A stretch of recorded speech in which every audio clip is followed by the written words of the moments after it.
చందమామ కథ రాజ విగ్రహం. అనగనగా ఒక పట్టణం. ఆ పట్టణం మధ్యలో పెద్ద రాతి స్తంభం మీద రాజుగారి బంగారు విగ్రహం ఉండేది. ఆ విగ్రహం కళ్ళకు రెండు నీలాలు పొదగబడినవి. రాజుగారి ఖడ్గం మీద పెద్ద రత్నం పొదగబడి ఉంది. విగ్రహం మీద సూర్యకిరణాలు పడి మెరిసినప్పుడు రాజుగారు కేవలం ఆనంద స్వరూపుడని అనిపించేది.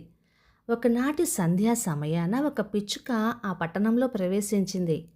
రాత్రి ఎక్కడ గడపటమా అని ఆలోచనలో ఉన్న ఆ పిచ్చుకకు ఊరి మధ్యనున్న విగ్రహం కనిపించింది.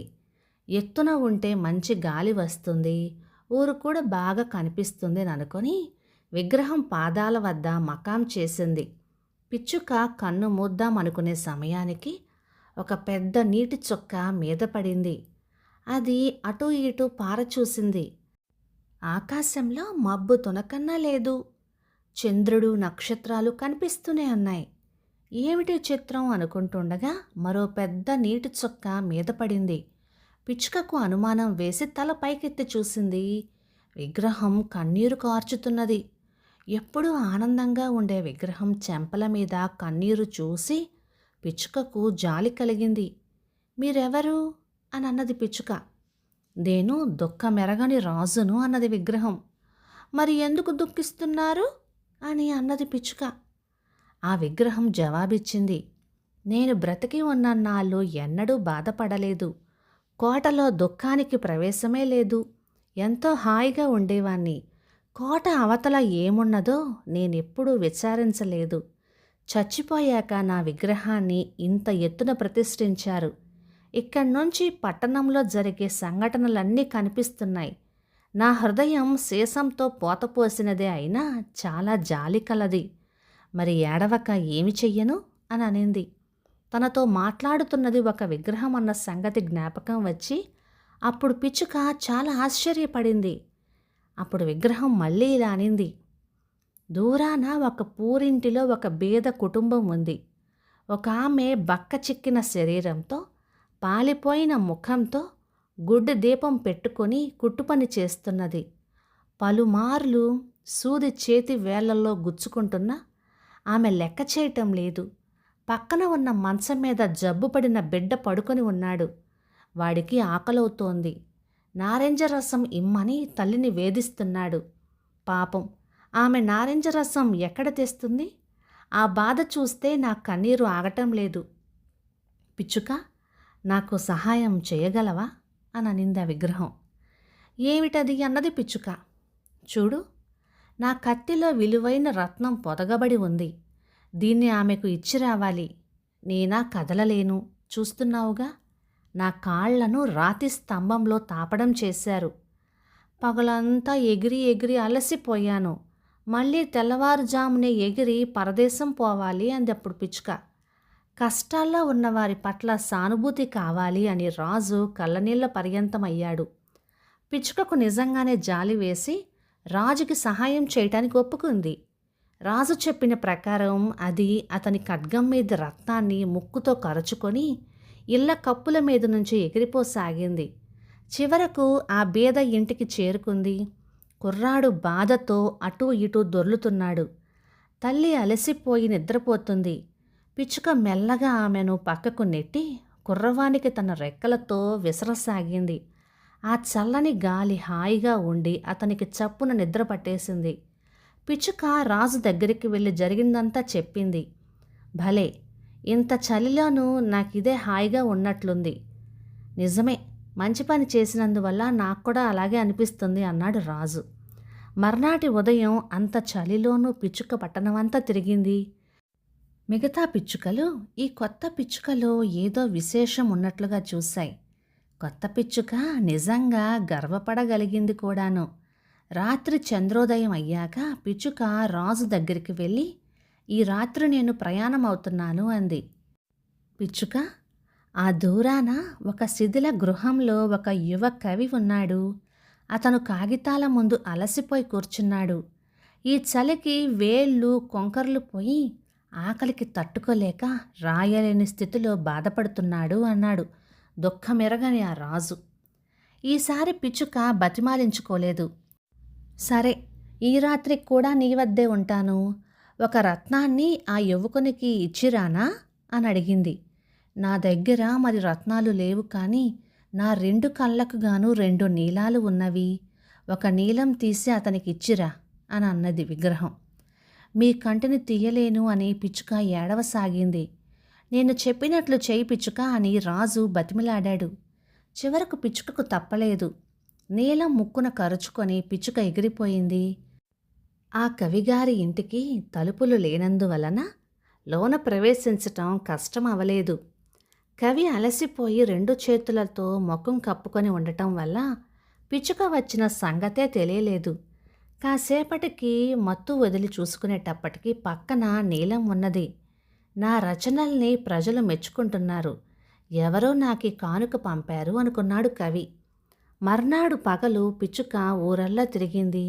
చంద్రోదయం అయ్యేటప్పటికి రాజు దగ్గరికి వచ్చింది. ఇక నేను వెళ్తున్నాను, చెప్పిపోదామని వచ్చాను అంది. పిచ్చుక, ఈ ఒక్క రాత్రి నాతో కూడా ఉండు అంది దిగినంగా రాజు విగ్రహం. కాదు, మా వాళ్ళు నా కోసం ఎదురు చూస్తున్నావు అంటున్నారు. పాపం, ఒక్క రత్నం ఒక నీలం పోగొట్టుకున్నావు. వచ్చే చలికాలంలో నేను ఎలాగో ఇటే వస్తానులే. అప్పుడు నీకు ఒక రత్నము ఒక నీలం తెచ్చిపెడతాలే. ఇప్పటికి మాత్రం సెలవు అంది పిచ్చుక. పిచ్చుక, ఆ దూరాన ఒక చిన్న పిల్ల ఉంది. ఆమె అగ్గిపెట్టెలు అమ్ముకొని జీవిస్తూ ఉంటుంది. కాలు జారిపడి అగ్గిపెట్టెలన్నీ పక్కనే ఉన్న మురుగు కాలువలో పడేసుకుంది. డబ్బులు లేకుండా ఇంటికి వెళ్తే వాళ్ళ నాన్న తంతాడు. అందుకని ఏడుస్తూ కూర్చుంది. నా 2వ కంటిని తీసుకొని వెళ్ళి ఆమెకి ఇవ్వు అన్నాడు రాజు. కావాలంటే ఈ రాత్రికి కూడా నీతోనే ఉంటాను కానీ 2వ కన్ను కూడా తీసివేయలేను. నీవు అసలే గుడ్డివాడివి అవుతావు అన్నది పిచ్చుక. నాకేం విచారం లేదు పిచ్చుక, నేను చెప్పినట్లుగా చెయ్యి అన్నాడు రాజు బతిమిలాడుతూ. పిచ్చుక రాజు 2వ కంటిని పెరకక తప్పలేదు. ఆ నీలం ముక్కున కరుచుకొని వెళ్ళి ఆ చిన్నపిల్ల చేతిలో పెట్టింది. భలే బాగుంది అని ఆనందంతో కన్నీళ్లు కూడా తుడుచుకోకుండానే ఆ పిల్ల ఇంటికి పరిగెత్తింది. పిచ్చుక విచారంగా రాజు వద్దకు వచ్చి, నేను ఎప్పుడూ నీతోనే ఉంటాను, అంధుడవై నీవెలా జీవిస్తావు అన్నది. కాదు, మీ వాళ్ళు నీకోసం ఎదురు చూస్తూ ఉంటారు, వెళ్ళు అన్నాడు రాజు. వెళ్ళను, ఇక్కడే ఉంటాను అనే పిచ్చుక ఆ రాత్రి కూడా రాజుగారి పాదాల వద్దపడి నిద్రపోయింది. మరునాడు పిచ్చుక ఊళ్ళోకి వెళ్ళలేదు. రాజుగారి భుజం మీద కూర్చొని తాను తిరిగిన ప్రదేశాలలోని వింతలు చెప్పసాగింది. ఎన్నో విచిత్రాలు విన్నాక రాజు అన్నాడు, కానీ వీటన్నింటికన్నా చిత్రమైనది మానవుని బాధ పిచ్చుక. నేను పరిపాలించిన ఈ పట్టణమంతా తిరిగి ప్రజల బాధలు నాకు చెబుతూ ఉండు. పిచ్చుక పట్టణమంతా తిరగసాగింది. కలవారి ఇళ్లలో విందులు జరుగుతున్నాయి. వారు తినగా పారేసిన ఎంగిలి మెతుకుల కోసం బీదలు వారి మేడల నీడల్లో కాచుకొని కూర్చునున్నారు. చిన్న చిన్న సందు గొంతుల్లో ఆకలి బాధతో కృంగి కృశించిపోయి ఉన్న చిన్న పిల్లలు జాలిగొలిపే స్థితిలో ఉన్నారు. ఇవన్నీ ఆ పిచ్చుక కంటపడింది. పిచ్చుక ఈ సంగతులన్నీ రాజుకి చెప్పసాగింది. నా శరీరం నిండా బంగారు తొడుగు ఉన్నవి. ఒక్కొక్క తొడుగే తీసి ఈ బీద ప్రజలకు పంచు, అందువల్ల వారు సుఖంగా ఉంటారు అన్నాడు రాజు. ఒక్కొక్క తొడిగే తీసి పిచ్చుక బీదవారికి ఇవ్వసాగింది. చివరకు రాజు విగ్రహంలో కంచు తప్ప మరేమీ మిగల్లేదు. కానీ బీద పిల్లలు ఇప్పుడు సంతోషంగా హాయిగా ఆడుకుంటున్నారు. చలి తీవ్రమైంది. మంచు విపరీతంగా కురియసాగింది. పిచ్చుక చలికి తట్టుకోలేని స్థితికి వచ్చినా రాజుని విడిచిపెట్టలేదు.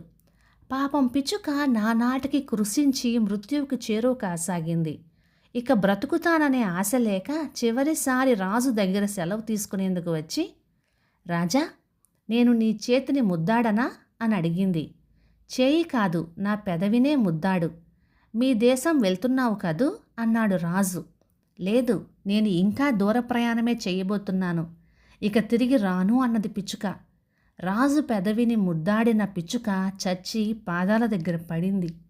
ఇదే సమయంలో ఏదో బ్రహ్మాండం బద్దలైనంత శబ్దం వినిపించింది. సీసంతో పోతపోసిన రాజహృదయం రెండుగా విచ్చింది. మర్నాడు పట్టణంలోని పెద్దలు ఆ దారిన వస్తూ రాజుగారి విగ్రహాన్ని చూసి, విగ్రహం అందంగా లేదు, ఇక్కడ ఉంటే పట్టణానికి అప్రతిష్ట అని తీసేశారు. దాని స్థానంలో ఎవరి విగ్రహం ఉంచాలనే మీమాంస బయలుదేరింది. పట్టణపు పెద్దలు నాదంటే నాది అని పోట్లాడుకున్నారు.